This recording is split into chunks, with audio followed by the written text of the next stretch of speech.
be in my favorite city, New York. Oh my God, the city that doesn't sleep. Last night no one slept. Our eyes were glued to television. Because even though I'm from Canada, everything that happens here affects us. We're neighbors, we're so alike. And it's funny, John was mentioning the Dragon's Den in Canada. You have the show Shark Tank here, right? Venture capital. In Canada, at the time when I went on the show, Dragon's Den, Kevin O'Leary and Robert Hershey were on our show. So it was originally in Britain, and Canada got it, and it came down here, it became even better, because that's what you do, right? And it's America. And it was funny because at the time, we were ahead of our time. No one knew what a social enterprise was. It was 2010, and the banks wouldn't give me a loan. No one would help me, even though I had a perfect credit rating. And so I went on the show. I was terrified, of course. And oddly enough, at the time, Kevin O'Leary didn't get it, right? Because it wasn't capitalism. It wasn't, that kind of form of business. The others got it. Now, Kevin and I are friends. It's all great. But at the time, he didn't get it. And he was very clear about it. The others, of course, cried, and they invested and made great television. But it was funny because I spoke at my daughter's grade 6 class right after Dragon's Den aired, and one of the kids said to me, "But Kevin O'Leary was so mean to you." And I was like, "Get ready for life, kids. Not everyone's going to like your idea. That's okay. Why do we focus on the one who didn't like it? Who cares? I only need the other investors." My son was cute too. He was about 13 at the time. And he said, "You gave Kevin O'Leary your happy mean face." Well, you know the happy mean face. Come on, kids, we're going to go now. Mommy's not going to blow a gasket here. Maybe at home, and her feet are 1 inch off the ground. It's the happy mean face. That's the title, you know.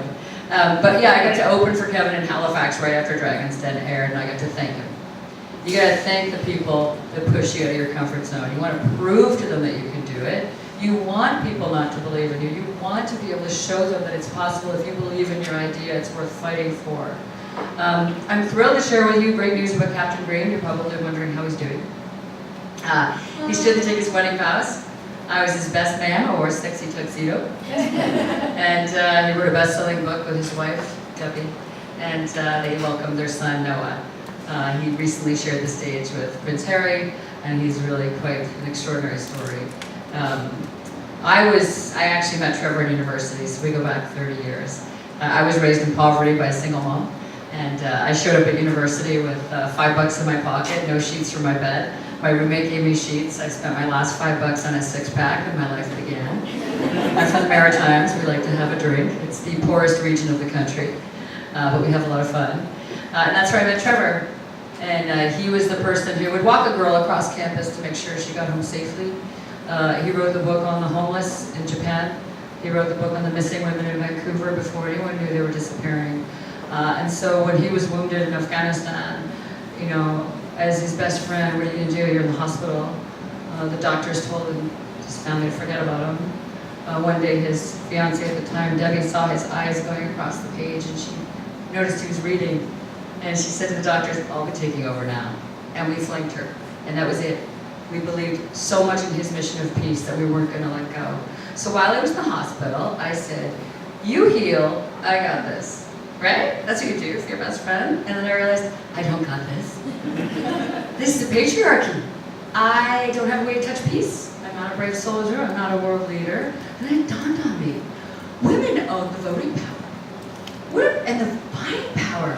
What if we could harness that power and actually reverse cycles of war and poverty? So I started by writing a book. I took all the stoic wisdom of Churchill and Aurelius and all the great leaders going through war and strife, and thought if I could take that stoic wisdom and we could harness that, then we could actually navigate out of this ridiculous cycle of war and poverty. We launched on International Women's Day, and the book has empowered women and men to launch companies and bullying, run for office. They've gone all the way to Senate. And it's that stoic wisdom. I don't know about you, did your moms talk to you about Adam Smith and capitalism? No, mine neither. Plato and the Polis. This is a language that people have used for centuries. And you can pluck a quote from a great philosopher at any moment and get where you're going no matter what's going on in your life. Has anybody ever told you, I know you're marketing, so you probably have wild ideas, right? I mean, you just won a big award, congratulations. Has anybody ever told you that you couldn't do something, you had an idea, and someone said that won't work? People told me, they said, "You'll never get that perfume into the perfume store," right? People told me this. Who was I to go put a perfume in a perfume store? And instead of defending my idea, I use the Socratic method. I just ask a good question back. So when people said to me, "You'll never get that perfume into the perfume store," I said, "Why? Is that what happened to you the last time you made a perfume?" "Oh, you never made a perfume. You want to tell me what I can and can't do." It's cheeky, it's Socratic, but it works. And you have to defend your ideas. Even Socrates, one of the greatest philosophers, said women, it applies to men, should protect their ideas as much as they protect their children. If someone wanted to harm your child, you would kick them to the curb. If someone wants to harm your idea, you must defend your idea. So we launched on International Women's Day. How we launched with, I read about Abdullah, as you saw in the trailer. I launched the book. We were empowering people to break the cycle of war and poverty by running for office, launching companies. And then I read about Abdullah and the fact that the same people were knocking over his distillery that attacked my best friend. I was like, I gotta help him. So I flew to Ottawa and met with the equivalent of US aid, which is CETA. I said, help me find Abdullah. And I bought what little oil he had on my Visa card. And people made fun. We have a little tabloid in our community, and I was on the cover. I couldn't even go grocery shopping. Oh, poor me. But anyway, I couldn't. It was awful. It was like, oh, Barb Stegemann, the Messiah, is going to save Afghanistan with her 1 cup of orange blossom oil. That's kind of how I imagine they said it. And it was hard. My son came home from the schoolyard, and kids were making fun. And I said to my son, do you believe in this? Do you believe that we have to just start if we have a big idea? That we're not going to fix it overnight, but we have to start? He said, yes. I said, let's go. And since that time, by not listening to those who made fun, by not listening to those people who didn't understand, Abdullah has doubled his distillery. Isn't that powerful? In the most dangerous place. Our oils travel on the most dangerous highway in the world. He has 10 big buyers now. Can you imagine if I ever stopped because someone made fun? And it's fragile. He almost gave up before I found him. And what we learned in the documentary, we went deeper into the story beyond what we were doing to give jobs and dignity. I didn't know this, but we interviewed Farid Banawa, who wrote Opium Brides.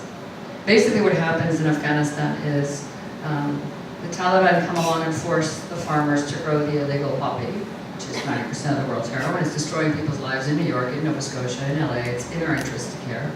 And if the harvest doesn't work, because he bought his fertilizer and the seed, everything from the drug lord comes along and says, $20,000 US or your 9-year-old daughter as my opium bride. But if that farmer has a job growing legal orange blossom and rose, or pomegranate or saffron, they can't come along and take his daughter. And Captain Green, when we think about the young man that put the axe through his head, he was 16, he was dirt poor. More poor than any of us living in North America. So poor and illiterate that they paid him $10 to go put an axe through a soldier's head. And he forgave his attacker, which is part of the healing journey. And I imagine that if that little boy's dad had been growing orange blossom or rose for us, or saffron or pomegranate for someone else, earning twice the income over the illegal poppy crop, protecting his daughters, then that little boy with dreams probably would have had a phone, his dad would have had an income. He would have known that kids have dreams around the world. And when the Taliban came to him to say, we'll give you $10 to put an axe through a soldier's head, he would have said, no, I have dreams. So the missing piece in the cycle of ending war and poverty is business.